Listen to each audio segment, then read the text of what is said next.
Dr. Bernice King. No justice? No peace. No justice? No peace. My father reminded us that true peace is not merely the absence of tension, it is the presence of justice.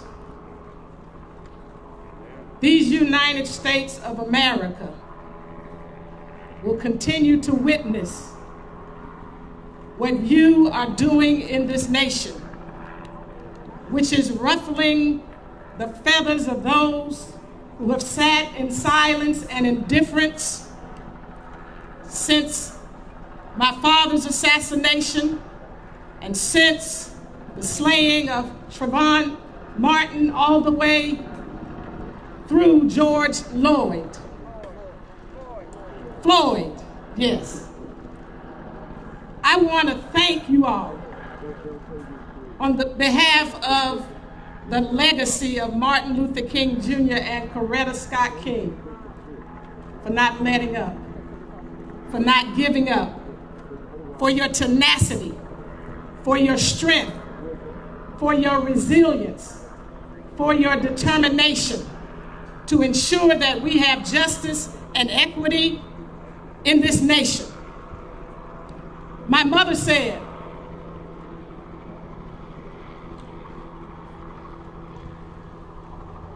struggle is a never-ending process. Freedom is never really won. You earn it and you win it in every generation.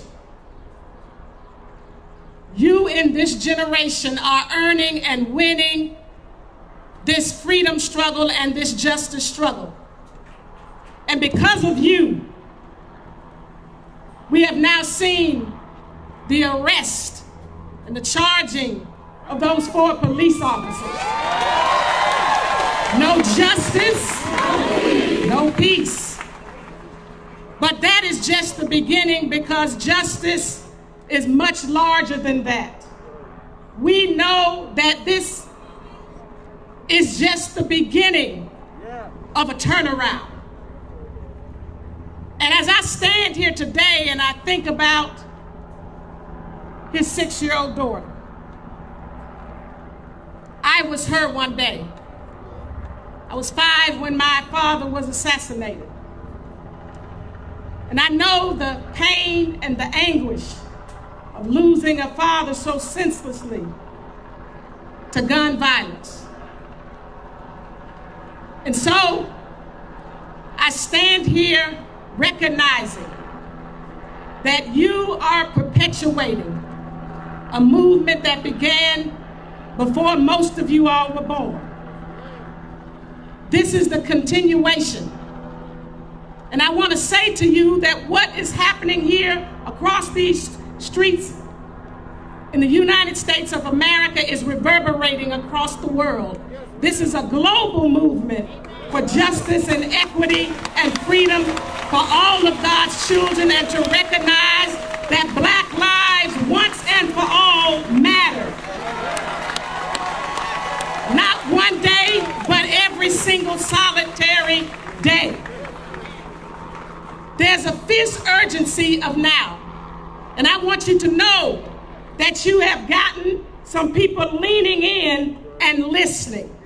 I've been in many conversations with people who have finally awakened.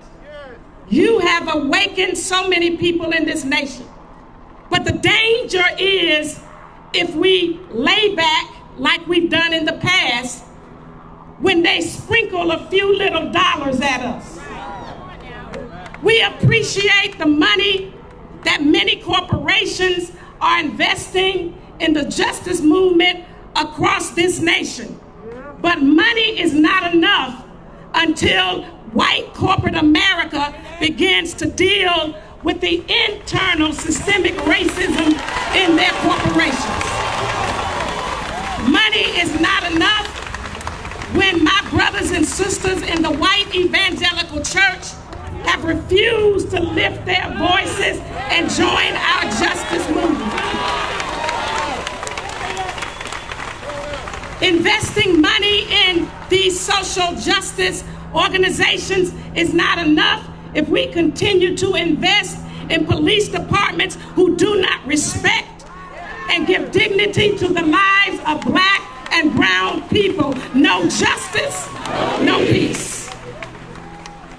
So there's a fierce urgency of now that we stay the tide, that we continue to persist, that we stay on the wall like Nehemiah until the work is done, and that we do it in the spirit of nonviolence, because violence has never solved a problem. It only creates new and different problems.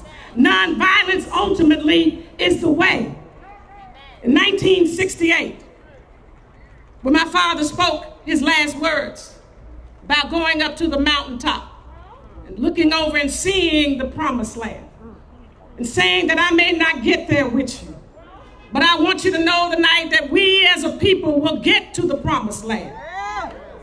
And he talked about not fearing any man, for his eyes had seen the glory of the coming of the Lord. Shortly before that, he told those gathered there in Mason Temple in Memphis, Tennessee, if something happens to me here, now, don't stop here in Memphis.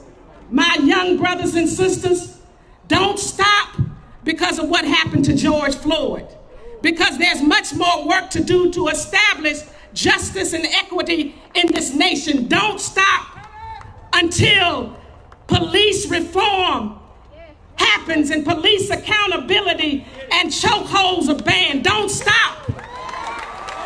Don't stop. Don't stop until neighborhoods, historically black neighborhoods, are stabilized and invested in instead of gentrified. Don't stop. Don't stop. Don't stop until everyone who's able to vote exercises their citizenship right to vote. Don't stop. Don't stop until there is equity with black and brown people in the boardroom and in the C-suites. Don't stop. Don't stop until we have equity in our educational system. Don't stop until we address criminal justice reform.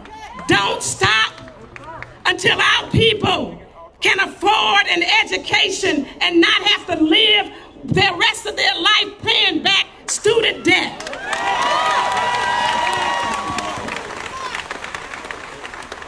Don't stop until systemic racism is dismantled. There is a deconstruction in America and a reconstruction in America. Don't stop until they pay the debt on the check that my father presented in 1963 on the steps of the Lincoln Memorial.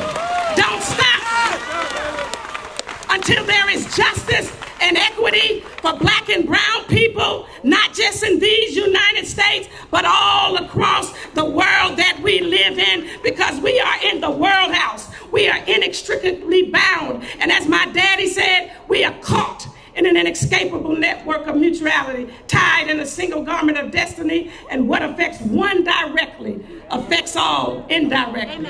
Don't stop. Don't stop. Don't stop. Don't stop. Don't stop. No justice. No justice. Don't stop. Don't stop. Until there is never again the breath taken out of the life of any black and brown person in this nation and around the world. Don't stop, my brothers and sisters. No justice, no peace.